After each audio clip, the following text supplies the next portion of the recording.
آیت نمبر 91 قالوا انہوں نے کہا، کنہوں نے؟ قوم نے، یا شعیب اے شعیب، ما نفقہ ہم نہیں سمجھتے، کثیرن بہت کچھ، مما تقول اس میں سے جو تو کہتا ہے. مما اصل میں کیا ہے؟ من اور ما، اس میں سے جو تو کہتا ہے. وَإِنَّا اور بے شک ہم، ان اصل میں کیا ہے؟ انا اور نا، اور بے شک ہم، لام کا معنی کیا؟ البتہ، یقیناً، نرا دیکھتے ہیں کا تجھے، فی نا اپنے میں، فی اور نا اپنے میں کیا دیکھتے ہیں؟ ضعیفاً بہت کمزور، ضعیفاً بہت کمزور. واو کا معنی کیا آگے؟ اور، لولا اگر، اور اگر نہ ہوتا، رہتو کا تیرا گروہ، تیرا قبیلہ، تیری برادری، تیری جماعت، لرجمنا کا 3 الفاظ ہیں. لام کا معنی کیا؟ البتہ، یقیناً، رجمنا ہم سنسار کر دیتے، کا تجھے، پتھر مار مار کر ہلاک کر دیتے. وما اور نہیں ہے، انت تو، علینا ہم پہ، بعزیز غلبہ رکھنے والا. عزیز سے پہلے با آ گئی ہے، وہی با زائدہ تاکید کے لیے، اب ما کے معنی میں تاکید ہو گئی. اور تو ہرگز نہیں ہے ہم پہ عزیز، غلبہ رکھنے والا. یہاں پہ پہلے نمبر پہ وہ شعیب علیہ السلام سے کہہ رہے ہیں کہ تیری باتیں ہماری سمجھ میں نہیں آتی. ان الفاظ کی ایک تفسیر یہ ہے کہ وہ یہ کہہ رہے تھے بطور مذاق، باتیں سمجھ میں آتی ہیں لیکن ان کا مذاق اڑانے کے لیے اور ان کی بے عزتی کرنے کے لیے، ان کی توہین کرنے کے لیے کہہ رہے ہیں ہمیں تیری باتیں سمجھ نہیں آتی. اور دوسرے نمبر پہ اس کی تفسیر یہ ہو سکتی ہے کہ یہ ان کے گناہوں کی نحوست ہے، یہ دلوں پہ چڑھا ہوا زنگ ہے جس کی وجہ سے حقیقتاً ان کو شعیب علیہ السلام کی اکثر باتیں سمجھ میں نہیں آتی تھیں. اسی لیے علماء کرام مجھ سے اور آپ سے مطالبہ کرتے ہیں کہ اگر آپ چاہتے ہیں کہ دین کا علم آپ صحیح معنوں میں سمجھ سکیں تو گناہوں کو چھوڑ دیں. گناہوں کو چھوڑ دیں تو پھر قرآن و حدیث کی صحیح معنوں میں آپ کو سمجھ آئے گی. گناہ قرآن و حدیث کو سمجھنے میں کیا بنتے ہیں؟ رکاوٹ بنتے ہیں. تو دوسرا معنی یہ ہے کہ ان کے گناہوں کی نحوست تھی کہ ان کو واقعی شعیب علیہ السلام کی کئی باتیں سمجھ میں نہیں آتی تھی.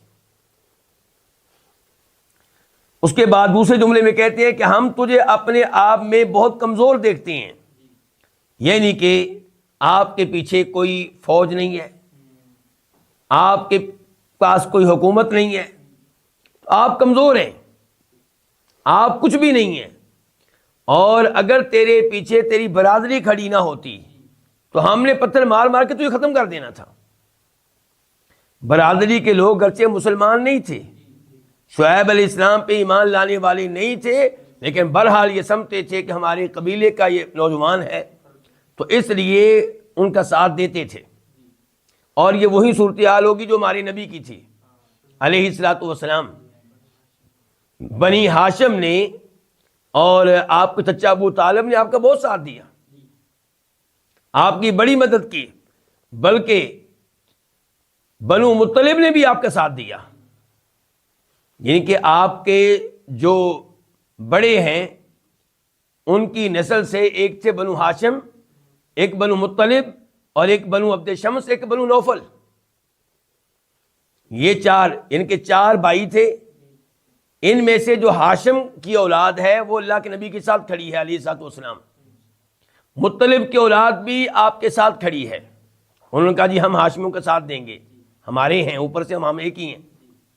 البتہ عبد شمس اور نوفل ان لوگوں نے اللہ کے نبی کا ساتھ نہیں دیا علیہ الصلوۃ والسلام. اسی لیے جب اسلام کو غلبہ ملا، مال غنیمت آنے لگا تو اللہ نے حکم دیا کہ 4 حصے مال غنیمت کے تقسیم کر دی جائیں، کن میں؟ مجاہدوں میں، لڑنے والوں میں. اور 5واں حصہ وہ سیو رکھا جائے، اس کو محفوظ رکھا جائے اور اس کو پھر تقسیم کیا جائے 5 طرح کے لوگوں میں. کتنے لوگوں میں؟ یعنی کہ ایک حصہ ہوگا اللہ کے نبی کا علیہ الصلوۃ والسلام اور آپ کے بعد آنے والے حکمران کا.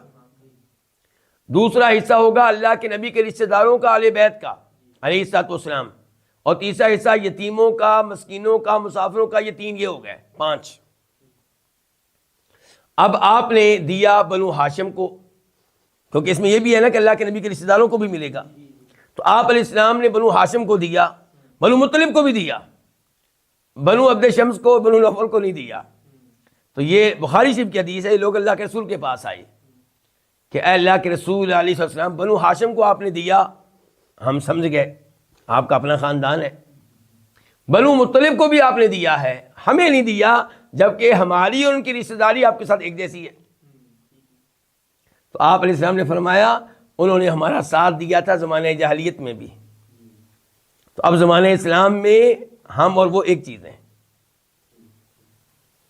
تو کہنے کا مطلب یہ ہے کہ نبی کا خاندان اس کے پیچھے کھڑا ہو، چاہے ایمان نہ لائے، تو اس سے بھی نبی کو بڑی قوت ملتی ہے۔ تو شعیب علیہ السلام کی دیکھیے، یعنی کہ قوم خود مان رہی ہے کہ اگر تیری پیچھے تیری قوم نہ کھڑی ہوتی ہم تجھے سنسار کر دینا تھا۔ وما انت علینا بعزیز، اور تو ہرگز ہم پہ غالب نہیں ہے، تو اکیلا ہم پہ غالب نہیں ہے، لیکن تیرے ساتھ تیری قوم کھڑی ہے، اس لیے فی الحال ہم تجھے کچھ کہہ نہیں رہے، ورنہ ہم نے تجھے ختم کر دینا تھا۔